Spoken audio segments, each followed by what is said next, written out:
गिलगिट बाल्टिस्तान को लेकर पाकिस्तान की नापाक कोशिश पर। पाकिस्तान सरकार ने गिलगिट बाल्टिस्तान को अस्थायी प्रांत का दर्जा देने का ऐलान किया है, जिसका भारत ने कड़ा विरोध किया है और कहा है कि गिलगिट बाल्टिस्तान में किसी भी तरह के बदलाव की हरकत बर्दाश्त नहीं की जाएगी। भारत ने साफ तौर पर कहा है कि पाकिस्तान ने गिलगिट बाल्टिस्तान पर जबरन कब्जा कर रखा है। पाकिस्तान को कोई अधिकार नहीं है कि वो गिलगिट बाल्टिस्तान की भौतिक स्थिति में कोई भी परिवर्तन करे। साथ ही भारत ने साफ कहा है कि गिलगिट बाल्टिस्तान में भौतिक परिवर्तन करने का कोई हक पाकिस्तान को नहीं है। पाकिस्तान गिलगिट बाल्टिस्तान से अवैध कब्जे को तुरंत खाली करे। भारत सरकार ने दो टूक शब्दों में कहा है, गिलगिट बाल्टिस्तान सहित केंद्र शासित जम्मू कश्मीर और लद्दाख भारत के अभिन्न अंग हैं। ये भी भारत सरकार ने जोर देकर कहा है और कहा है कि पाकिस्तान से इन क्षेत्रों का दर्जा बदलने की बजाय अवैध कब्जे को पाकिस्तान को तुरंत खाली कर देना चाहिए। तो आज की चर्चा में हम बात करेंगे कि पाकिस्तान की इस नापाक कोशिश का आखिर मकसद क्या है और इसका जवाब देने के लिए भारत के पास आखिर क्या विकल्प हैं। इन तमाम पहलुओं पर हम चर्चा करेंगे और इस चर्चा में शामिल होने के लिए दो खास मेहमान हमारे साथ मौजूद हैं। हमारे साथ है पूर्व राजनयिक दिलीप सिन्हा साहब और साथ ही विदेश मामलों के जानकार डॉक्टर श्रीराम चौलिया भी हमारे साथ कार्यक्रम में जुड़े हैं। आप दोनों का बहुत बहुत स्वागत है इस कार्यक्रम में। डॉक्टर चौलिया, पाकिस्तान की ये जो नापाक कोशिश है, ये जो ऐलान किया गया है इमरान खान की तरफ से, इसे आप किस तरह से देखते हैं? प्रीति, देखिए इसमें ये त्रिकोणीय मामला है, क्योंकि भारत और पाकिस्तान का विवाद तो है ही और हम इस पूरे क्षेत्र पर हमारा हक बनता है और हमारे पार्लियामेंट में लेजिस्लेशन भी है इस पर कि ये पूरा जो प्रांत है ये बिफोर पार्टीशन से पहले जो आवंटित जो जम्मू एंड कश्मीर का जो प्रांत था उसमें ये गिलगिट बाल्टिस्तान उसका हिस्सा है। तो लेकिन इसके साथ साथ चीन भी अब इसमें घुस आया है और ये नया एक किरदार है ये पिछले कुछ दशकों में खासतौर पर, क्योंकि चीन को पाकिस्तान ने एक छोटा सा इसी नॉर्दर्न एरियाज पहले कहलाती थी, अब इसको गिलगिट बाल्टिस्तान कह रहे हैं, उसी का एक हिस्सा था जो शख्सगाम, और उसे इन्होंने काराकोरम हाईवे के तौर पे चीन को दे डाला है। और चीन अब अंदर गिलगिट बाल्टिस्तान के अंदर हाइड्रो इलेक्ट्रिक बहुत बड़ा प्रोजेक्ट बना रही है डियामर बाशा, और साथ साथ स्पेशल इकोनॉमिक जोन कर रही है। ये पूरा इनका जो प्रणाली है बहुत बड़ा बेल्ट एंड रोड कहते हैं, बेल्ट एंड रोड इनिशिएटिव, जिसका सबसे बड़ा ये एक चैप्टर है पाकिस्तान में इन्होंने खोला है, सीपेक नाम का, चाइना पाकिस्तान इकोनॉमिक कॉरिडोर। तो चीन चाह रहा है कि बलूचिस्तान में बेहिचक कोई भी उसका कोई बगैर किसी ऑब्स्टिकल्स के वो अपना जो इकोनॉमिक जो उसका मकसद है वो ये है कि पूरा जो अरेबिया सागर है वहां तक सीधा पश्चिमी चीन से लेकर गिलगिट बाल्टिस्तान से होते हुए गवादर पोर्ट तक वो अपने सामग्री ला सकता है, बेच सकता है। और एक तरह से दूसरी तरफ जो अमेरिका का प्रेशर है, भारत का प्रेशर है, ऑस्ट्रेलिया क्वाड हमारा बना है, उन सबको उसका एक ऑल्टरनेटिव एक विकल्प बनाया है। तो उनके लिए गिलगिट बाल्टिस्तान पे पूरा जो है कंट्रोल चीन का असली मकसद है। और पाकिस्तान इसमें एक जैसे अब जो एक मोहरा है, क्योंकि पाकिस्तान के पास आप जानते हैं कि बिल्कुल कंगाली की हालत में है। तो इमरान खान ने ये जो घोषणा की है कि गिलगिट बाल्टिस्तान एक प्रोविंस बनेगा, एक प्रांत बनेगा, इसका मतलब यही है कि वहां की जो जमीन है, वहां के जो खनिज हैं, वहां पे जो लोगों के जो हक हैं, उन सबको चीन के हाथों दे डाला जाएगा। और अब सेंट्रल गवर्नमेंट जो है, पहले भी वैसे सेंट्रल गवर्नमेंट ही यहाँ पे पूरी तरह से लगाम दे रखी थी उन्होंने, इस्लामाबाद से ही चलता था यहाँ पे, लेकिन अब क्या है कि ज्यादातर चीन के हाथों सौंप दिया जाएगा। तो मेरा ये रीडिंग है कि ये प्रोविंस जो है नाम तौर पर ही पाकिस्तान का एक प्रोविंस रहेगा, असल में ये चीन का एक सदर्न प्रोविंस बन जाएगा, क्योंकि इसके ऊपर इनका शिनजियांग है, वो काराकोरम हाईवे है, दूसरी तरफ इनका तिब्बत है। तो एक तिब्बत और शिनजियांग में क्या जिस तरह चीन ने आहिस्ते आहिस्ते घुसकर पूरी तरह से अपना बना लिया है और घेर लिया था, एक उपनिवेशवाद बनाया था, वही हालत अब बेचारे गिलगिट बाल्टिस्तान के लोगों पर भी आने वाली है। वो तो जैसे पिस गए चीन की जैसे एक बहुत बड़ी ये भू राजनीतिक चाल है जिसमें पाकिस्तान प्यादा है, और आम लोग जो है वहां के जो बहुत ही दशकों से शोषित हैं, उनके लिए एक नया अधिपति आ गया है, वो चीन है, और पाकिस्तान सिर्फ एक फैसिलिटेटर बन के। बिल्कुल। और इस पे कहा भी जाता है कि चीन पर कर्ज का जाल एक तरह से फैलाने का आरोप भी लगता रहता है और पाकिस्तान का इस्तेमाल किया जा रहा है चीन की तरफ से, जैसी राय आप भी जाहिर कर रहे हैं। सिन्हा साहब, हमने देखा कि हाल ही में पाकिस्तान में एक मंत्री ने अपनी संसद में पुलवामा में जो हमला था उसके लिए पाकिस्तान के प्रधानमंत्री इमरान खान को श्रेय दिया था एक बार, और अब ये गिलगिट बाल्टिस्तान को लेकर बयान। आप जो बातें चौलिया साहब बता रहे हैं, इसके अलावा और क्या मंशा इसके पीछे आपको दिखाई दे रही है फिलहाल? जैसा डॉक्टर चौलिया ने कहा कि ये एक त्रिकोणीय मामला बन गया है और इसमें चीन का हस्तक्षेप बहुत बढ़ गया है। चीन ने 1963 में एक बॉर्डर एग्रीमेंट किया था पाकिस्तान के साथ, जिसके तहत पाकिस्तान ने काराकोरम पर्वत श्रृंखला के उस तरफ, पूरब की तरफ, जो शख्सगाम वैली थी और जो भी इलाके जो पहले हुंजा के जो मीर थे वो उस पर उनका शासन था वहां पे, और वहां से वो टैक्स इकट्ठा किया करते थे, उस सब इलाके को छोड़ दिया चीन के लिए। और वो बॉर्डर एग्रीमेंट गिलगित बल्तिस्तान के इवज पे, उसमें उसका नाम भी नहीं था उस इलाके का, उन्होंने 1963 में वो बॉर्डर एग्रीमेंट साइन कर लिया था चीन के साथ। लेकिन पाकिस्तान ये भूल रहा है कि चीन एक जमाने में हुंजा पर भी अपना दावा लगा रहा था, और अभी भी कोई स्पष्ट नहीं है कि चीन उसे अपना मानता है या नहीं मानता है।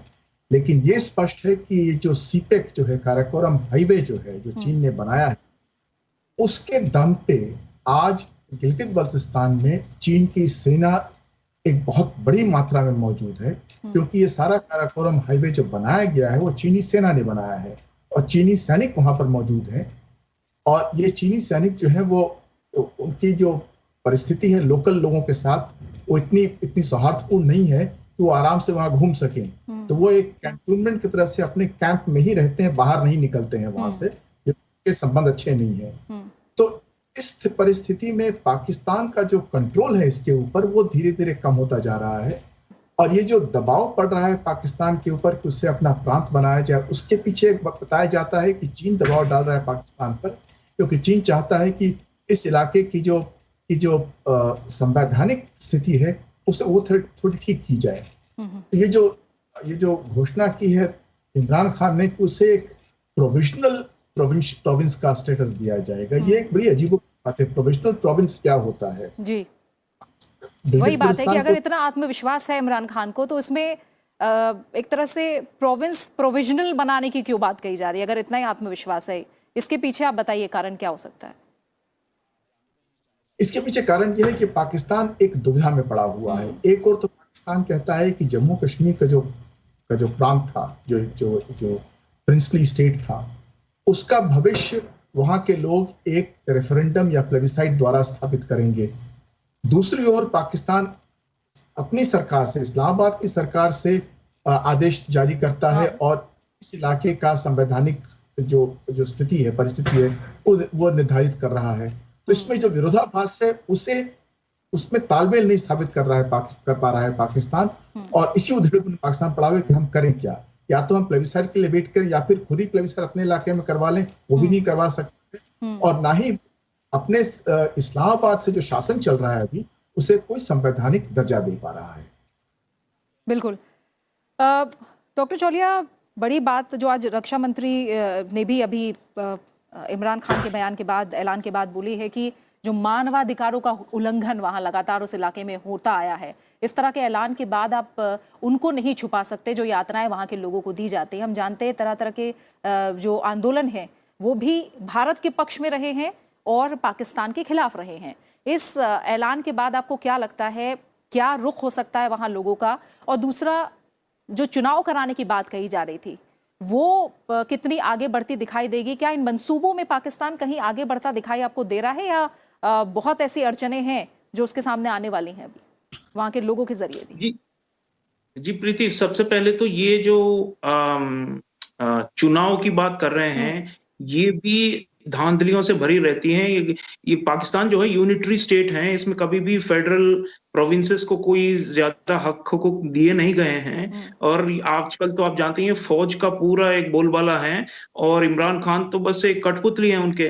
तो मिलिट्री का जो कंट्रोल है वो बहुत ज्यादा थी, लेकिन अभी क्या है, उनकी मिली भगत है चाइना के साथ, तो चीन के हाथों ये सौंप रहे हैं। और दूसरी बात आपने कही मन से निकल गया वो। आप जी मानवाधिकारों जी के जी उल्लंघन की। जी, जी ह्यूमन राइट सबसे बड़ी बात तो वही है। बल्कि आप देखें यूनाइटेड नेशंस, संयुक्त राष्ट्र के लेवल पर, अंतर्राष्ट्रीय मंचों पर हमें आवाज उठाना चाहिए, क्योंकि जो हमारे जो पीड़ित भाई बहन हैं वहां के, गिलगिट बाल्टिस्तान के, बलूचिस्तान में भी जो कर रहे हैं, दूसरी तरफ अफगानिस्तान की तरफ, उससे भी ज्यादा अत्याचार कुछ हद तक यहाँ पर हुए हैं।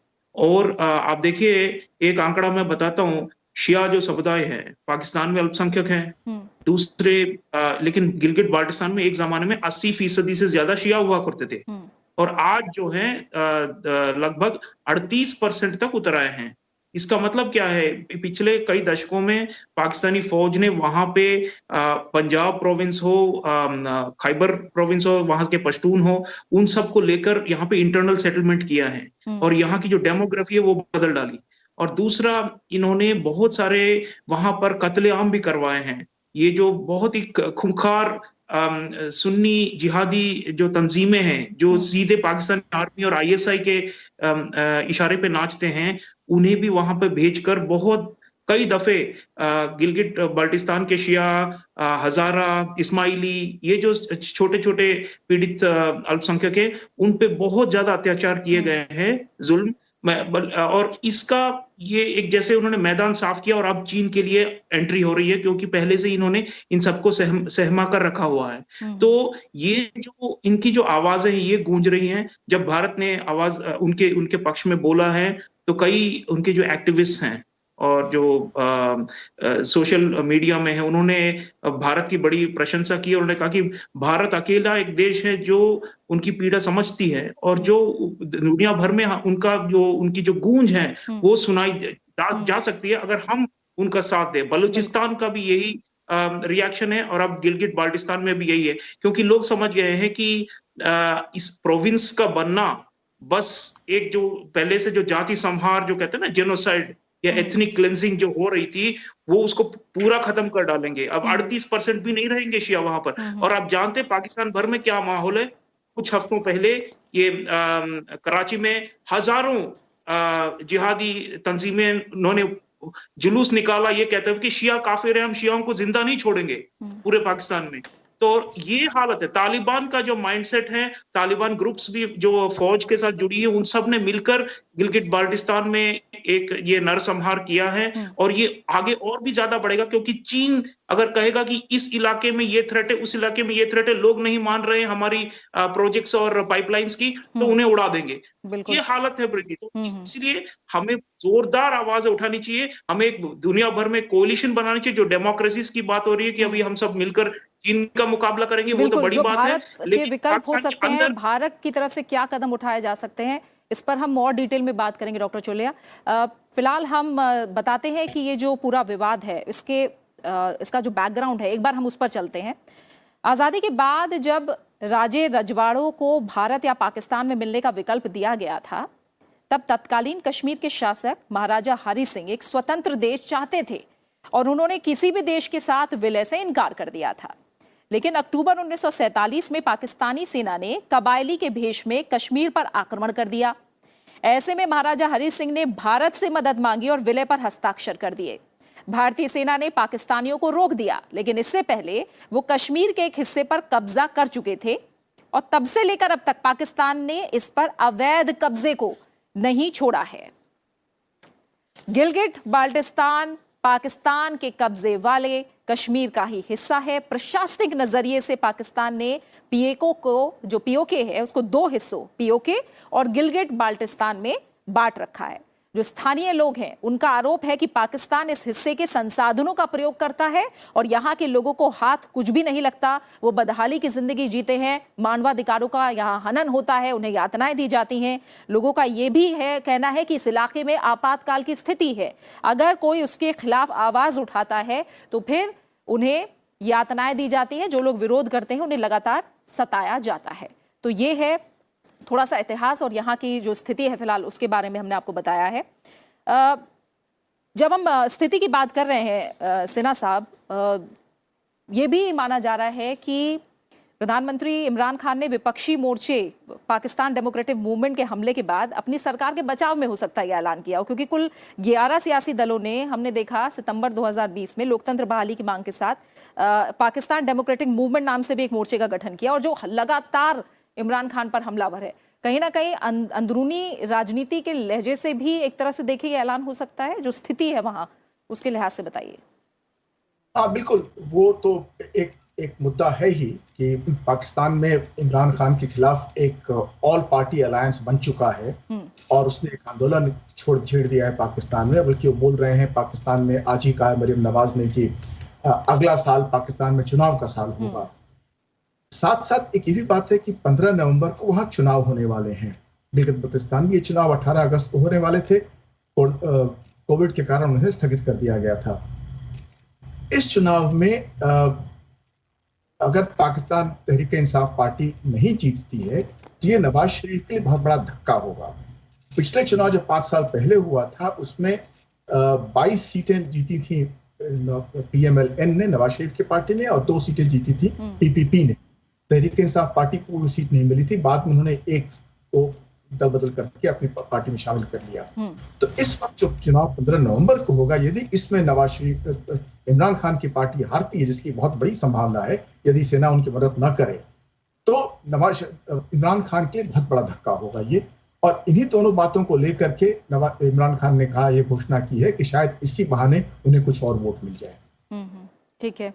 और डॉक्टर चौलिया, एक तरह से देखें तो जिस तरह से पंजाब प्रांत है, सिंध प्रांत है, उनके विकास पर जिस तरह ध्यान देता आया है पाकिस्तान सरकार, अगर अच्छी नीयत होती तो इस इलाके के विकास पर भी ध्यान दिया जाता, ना कि यहाँ मानवाधिकारों का हनन किया जाता। तो इसके जो मंसूबे हैं वो भी दिखाई देता है कि वहाँ विकास कोसों दूर है। जी हाँ, नीयत ही खराब है। सही, आपने बिल्कुल सही कहा, क्योंकि पाकिस्तान की जो लेजिटिमेसी है, जो औचित्य या जो भी आप कहें, वो इतनी कमजोर है। पहले से ही आप जानते हैं कि इन्होंने कहा कि अच्छा भाई, जो पूरा जो दक्षिण एशिया है उसमें जितने मुसलमान हैं, हम सब के लिए, उन सब के लिए एक अलग एक राष्ट्र बनेगा, एक राज्य बनाया उन्होंने। तो ये जो ओरिजिनल जो इनकी जो प्लान थी वो ही फेल हुई। बांग्लादेश टूट कर निकल गया 1971 में। तो उसके बाद से इन्होंने ये साफ था कि सिर्फ इस्लाम एक बेसिस नहीं हो सकता है कि एक पूरे नेशन स्टेट को बनाया जाए। तो अभी आप जो बलूचिस्तान में उपद्रव देख रहे हैं, जो बगावत गिलगिट बाल्टिस्तान के हवाओं में है, जो इवन सिंध और खैबर में भी कई जगहों में खैबर में लोग समझते हैं कि वो पश्तून है और वो उन्हें अफगानिस्तान का हिस्सा होना चाहिए। तो आप देखिए कि एक तरह से पाकिस्तान की जो नींव है वो इतनी कमजोर है, वो साफ दिखाई दे रही है। और इसीलिए उनकी जो वरिष्ठ वर्ग, जो एलीट हैं, मिलिट्री खासतौर पे, और उनके जो ये पुतले हैं इमरान खान की तरह, इन सब लोगों में बड़ी हड़बड़ी है किसी तरह ये और बिखर ना जाए, एक और बंटवारा ना हो जाए। और मुझे लगता है कि गिलगिट बाल्टिस्तान पे अभी ये जो नाकेल कस रहे हैं चीन के सहारे, ये और भी एक तरीका है इनका कि अपने आप को किसी तरह बचा लें। लेकिन आप जानते हैं कि कॉन्ट्रडिक्शंस, जो अंतर विरोध हैं, वो बाहर निकल के आएंगे। जितनी ज्यादा ये लोग वहां पे जुल्म करेंगे, उतना ज्यादा लोग उठकर बोलेंगे। और इस पर मैं बोलना चाहूंगा प्रीति, हमें और क्या आगे करना चाहिए। राजनाथ जी ने अच्छा बयान दिया आज, लेकिन साथ साथ हमें इनकी जो रिप्रेजेंटेटिव्स हैं, सिविल सोसाइटी एक्टिविस्ट हैं, क्योंकि हम कह रहे हैं कि ये पूरा जम्मू एंड कश्मीर का हिस्सा है, ये अभिन्न अंग है भारत का, तो वहां के कुछ रिप्रेजेंटेटिव्स को हम पार्लियामेंट में एक ऑनररी पोजीशन राज्यसभा में जैसे हम बना सकते हैं, क्योंकि हम चुनाव नहीं करवा पा रहे हैं वहां पर, लेकिन लोग वहां के कई ऐसे हैं जो अभी भी अपने आप को हिंदुस्तानी समझते हैं और समझते हैं कि हिंदुस्तान के अंदर ही उनको वाकई कोई इज्जत मिल पाएगी, खासतौर पर शियाओं को। तो हमें उनके नाम कुछ लेकर उनके साथ मशवरा कर उनके जो ओवरसीज, जो बाहर के जो एक्टिविस्ट है, पश्चिमी देशों में कुछ इनके रेफ्यूजीज हैं जो आवाज उठा रहे हैं ह्यूमन राइट्स ग्रुप के साथ, इन सबके साथ मिलकर एक रिप्रेजेंटेशन का जो एक सिंबॉलिक मूव है वो हमें करना चाहिए। कुछ सालों पहले जम्मू एंड कश्मीर असेंबली में भी ऐसे हमने सीटें रखी हुई है इन लोगों के लिए, जो कि वापस कभी ना कभी आएंगे भारत के अंदर। और इस दौरान साथ साथ हमें चीन से चौकन्ना रहना होगा प्रीति, क्योंकि चीन की अगर मिलिट्री हमारे लद्दाख के बाईं तरफ भी आ गया, अभी तो ईस्टर्न लद्दाख में तो आप जानते ही LAC पे इन्होंने बहुत ही महीनों से नाक में दम कर रखा है, लेकिन बाईं तरफ जो गिलगिट बाल्टिस्तान लद्दाख के दूसरी तरफ पड़ती है, तो वहां से भी चीन जॉइंटली पाकिस्तान की जो छोटी फौज है लेकिन पाकिस्तान के साथ मिलकर हम पर हमला या अधिक्रमण करने की कोशिश करेगा। तो स्ट्रेटेजिकली जो भू राजनीति के तरफ से देखा जाए तो हमें बहुत चौकन्ना रहना पड़ेगा, और अंदर गिलगिट बाल्टिस्तान के अंदर ही हमें अगर एक्शन लेना पड़े, कुछ टेररिस्ट ग्रुप्स, लोग वहां के इतने ऊब चुके हैं क्योंकि वहां उसे पीओके जो सदर्न हिस्सा है, जो पीओके हम कहते हैं, और उसका नॉर्दर्न हिस्सा ये गिलगिट बाल्टिस्तान, इन सभी जगहों पे इन्होंने कैंप्स बना रखे हैं जिहादियों के, हार्ड कट्टर सुन्नी जिहादियों के, जो कश्मीर में भेजते हैं वहां से। तो हमें एक तो इन्फिल्ट्रेशन रोकना ही है, लेकिन दूसरा सर्जिकल स्ट्राइक्स की तरह अगर जरूरत पड़े तो हमें कोई कसर नहीं छोड़नी चाहिए, कोवर्ट एक्शन भी लेना पड़ेगा, तभी जाकर हमारी जो राष्ट्रीय सुरक्षा है, क्योंकि हम जानते हैं कि चीन एक साये की तरह हमारे ऊपर मंडरा रहा है और गिलगिट बाल्टिस्तान के जरिए भी हमारे ऊपर आकर सर पे बैठने की कोशिश कर रहा है, तो इसलिए हमें सतर्क रहना पड़ेगा। बिल्कुल। और सिन्हा साहब, आप भौगोलिक स्थिति और रणनीतिक सामरिक स्थिति के हिसाब से इस इलाके के बारे में आप क्या कहेंगे? क्योंकि कहीं ना कहीं हम देखते हैं रशिया भी नहीं चाहता कि चीन का जो प्रभाव है वो इस इलाके में ज़्यादा बढ़े, अपनी सीमाओं को लेकर भी उसे भी चिंता है। इन तमाम दृष्टि के नज़रिए से आप क्या समझते हैं, इस इलाके की अहमियत कितनी है और क्या किया जा सकता है इस मामले में? वैधानिक और व्यवहारिक रूप से शामिल होने के लिए भारत की तरफ से क्या कुछ किया जा सकता है? भारत को इस इलाके में जो मानवाधिकार के जो उल्लंघन हो रहे हैं उसे उजागर करना चाहिए सारी दुनिया में। इसकी जो संवैधानिक जो स्थिति है उसे बतानी चाहिए लोगों को, और वहाँ के जो भी जनता है, जो भी वहाँ के नेता हैं जो विदेश में रहते हैं खासकर, उन्हें एक मंच देना चाहिए ताकि वो अपनी बात को दुनिया तक पहुंचा सकें। उन्हें मंच विदेश में मिलना चाहिए, दिल्ली में भी मिलना चाहिए, ताकि वो अपनी बात बता सकें। क्योंकि दुनिया में इस वक्त लोग नहीं जानते हैं कि गिलगिट बाल्टिस्तान का एक इलाका है, इतना बड़ा इलाका है जहां लोग रहते हैं और जहां के लोगों के अधिकारों का उल्लंघन हो रहा है, जहां उन्हें किसी प्रकार की स्वायत्ता नहीं है, और वहां पर जहां नरसंहार हो रहा है इस प्रकार से कि वहां पर जन आबादी जो है वहां की, उसका जो ब्रेकअप है वो बदल गया है। जैसा कि डॉक्टर चौधरी ने बताया कि वहां पर जो शिया हैं वो पहले अब बहुसंख्यक थे, अब अल्पसंख्यक बन गए हैं। तो इसे उजागर करना बहुत जरूरी है ताकि दुनिया जान सके वहां पर क्या हो रहा है। दूसरा जो हमें करना चाहिए वो है कि जो इलाका हमारे पास जो भारत में जो शामिल है, जम्मू कश्मीर का इलाका, उसका विकास, उस पर हमें पूरा जोर देना चाहिए ताकि जो दुनिया जो है वो देख सके कि भारत जो हिस्सा भारत में आया उसमें कितना विकास हो रहा है, वहां के लोग कितने खुश, और उसके जो कॉन्ट्रास्ट जो होता है वो नजर आना चाहिए लोगों को, सारी दुनिया को, कि दोनों इलाकों में कितना फर्क हो गया है पिछले वर्षों में।